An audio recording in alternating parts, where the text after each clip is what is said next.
Նիկոլ Փաշինյան, խնդրեմ։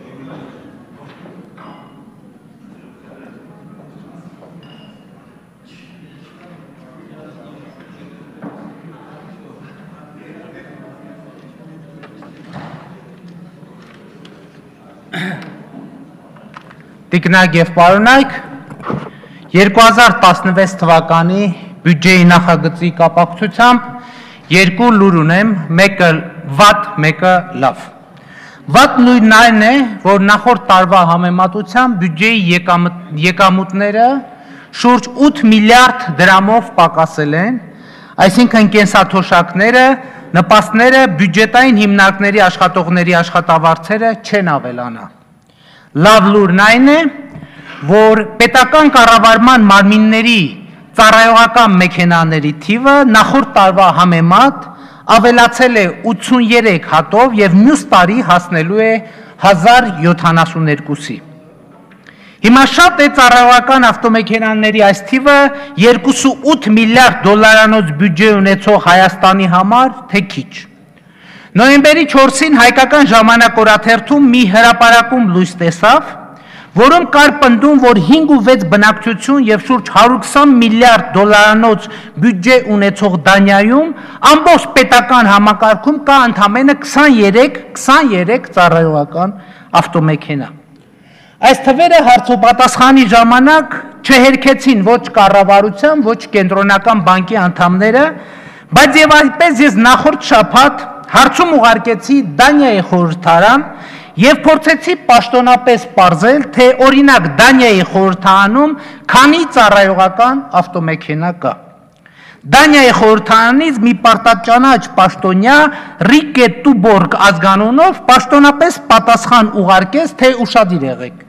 Դանիայի խորհրդարանում ծառայողական ավտոմեքենա ունի միայն խորհրդարանի խոսնակը, միայն խորհրդարանի խոսնակը։ Ես նրա նամակը կարդալիս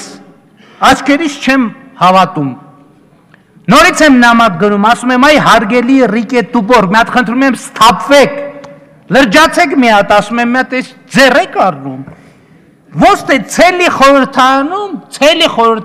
ցելի Դանիայի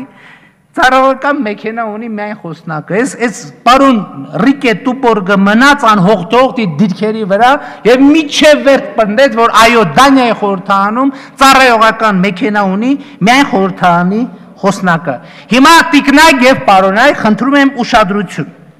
Հայաստանի ազգային ժողովում կա 82 հատ ծառայողական ավտոմեքենա, 82 հատ։ Այն որ ազգային ժողովի նախագահը ծառայողական մեքենա պետք է ունենա, դա չեն քննարկում նույնիսկ Դանիայում։ Լավ, մենք հինավուրց խորհրդարան ենք, վաստակաշատ, բարձր դերով, մեր խորհրդարանի փոխոսնակներն էլ ունենան, լավ քարե գլուխը, 6 խմբակցությունների ղեկավարներն էլ ունենան, ծառայողական ավտոմեքենա։ Լավ, մենք չափազանց առատաձեռն ենք, 12 մշտական հանձնաժողովի նախագահները և նրանց տեղակալներն էլ ունենան, մենք դենց առատաձեռն ենք։ Լավ, աշխատակազմի ղեկավարն ու 3 տեղակալները ձեզ նվեր, բայց մեծ ինձ բացատրեք, բայն մնացած 40-45 հոգին ովքեր են, որ Հայաստանի ժողովրդի հաշվին պետք է ծառայողական մեքենա ունենամ։ Ես 2012 թվից խորհրդարանում եմ, չեմ ճանաչում, այդ ովքեր են։ Մոտավորապես նույն վիճակն է կառավարության աշխատակազմում։ Կառավարության աշխատակազմում 292 աշխատող կա, 81 ծառայողական ավտոմեքենա, այսինքն ամեն 3 աշխատողին 1 ծառայողական ավտոմեքենա է ընկնում։ Ուսային կառավարության աշխատակազմն է, որ դրական եզրակացություններով նախագծերը շփշփալ են ուղարկում 82 պատավատանոց ազգային ժողով, ու այդ ազգային ժողովն էլ առանց օֆ անելու ընդունում է այդ օրենքները, մի հատ ասում են, հետո անցնում է մի տարի, 2 տարի հասկանում են, որ արա այս ինչ օրենք են ընդունել, ուրքը սարքելու տեղը աշկդել հանել են։ Այսպես եղավ վերջերս նույնականացման քարտերի հետ կապված օրենքների հետ կապված, երբ որ պարզվեց, որ կառավարությունն ու խորհրդարանը ձեռ-ձեռի տված 180,000 քաղաքացու ընտրական իրավունքից զրկել են։ Ու թե սրա համար ինչքան վարկ ու գրանտային միջոց են ծախսել, բարեփոխումներ,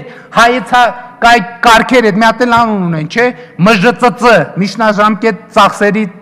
միջնաժամկետ չգիտեմ, ինչ ծախսերի ծրագիր, հա։ Ու կառավարության ու կենտրոնական բանկի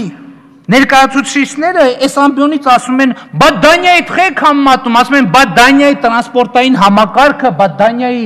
աշխատավարձը, այնտեղ գիտեք ինչ տրանսպորտ կա։ Այս տնաշենները հենց ասում են, ոնց որ Դանիայի տրանսպորտային համակարգը Տրինիդադ եւ Տոբագոյի կառավարությունն եկել է դանիացիների համար ստեղծել, ասել է, առեք ձեզ ենք տալիս, բայց Դանիայի կառավարությունն էլ է, չէ՞։ Դանիայի կառավարությունն է, չէ՞, այդ համակարգը ստեղծել։ Դե բա փորձեք տիկնայք եւ պարոնայք կառավարության անդամներ, մի օր գազելների մեջ կռացած կամ կարտոշկա տեղափոխող գրուզավիկի նման ընթացող ավտոբուսով գոցի գնացեք, ինչպես ամեն օր ուղարկում եք տարեցներին, դերատի կանանց, աղջիկներին։ ԿԲ նախագահներ, ֆինանսների նախարարներ, երկուսն էլ պաշտոնական թվերով միլիոնատեր են, դոլարով։ Եկել էս ամբիոնից Դանիայի չինովնիկների աշխատավարձերն են լացում, աշխատավարձի հույսին են մնացել խեղճերը։ Դուք որ Դանիայում պաշտոնյա աշխատեիք ընենց, ոնց որ Հայաստանում եք աշխատում, դուք ոչ թե ամեն օր բռանի ռվնի լիմուզինով գործի կգնայիք, դուք ամեն օր պալասատի պիժամայով կգնայիք պրագուլկի, օրը 2 ժամ։ Կռուպնի գործ անող տղերք են, պարոն Գագիկ Խաչատրյան, այդ կռուպնի գործերը երբանից եք սկսել, երբ որ 96 թվին Հրազդանի հարկայինում պետի տեղակալ էիք, թե ավելի ուշ, երբ որ Հայաստանի Հանրապետության տամոժնու պետի տեղակալն էիք։ Դե ընթացիկ գործերի մասին էլ, ինչպես ասում են, կամ լավը, կամ ոչինչ։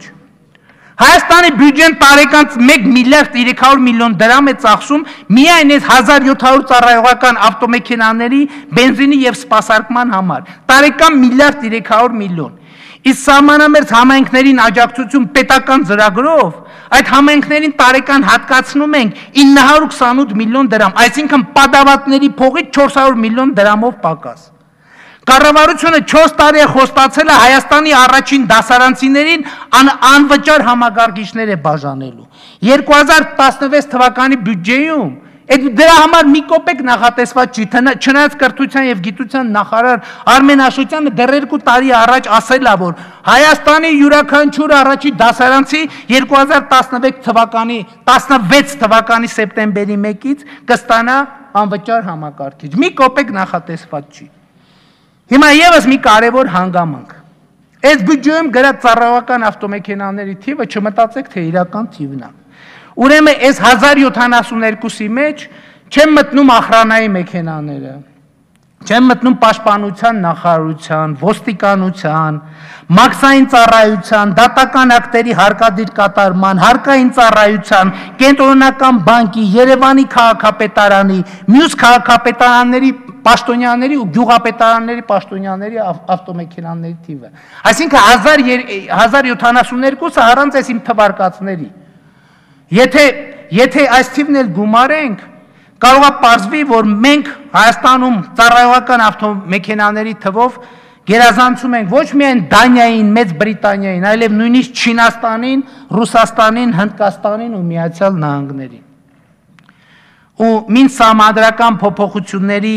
այոյի ու ոչի ճակատները քննարկում են, թե Հայաստանը ինչպիսի պետություն պետք է լինի, նախագահական, կիսանախագահական, խորհրդարանական պետություն, կռուպնի գործ անող տղերքը բոլորիս աչքերի առաջ կառուցել են ահա այսպիսի չնաշխարհիկ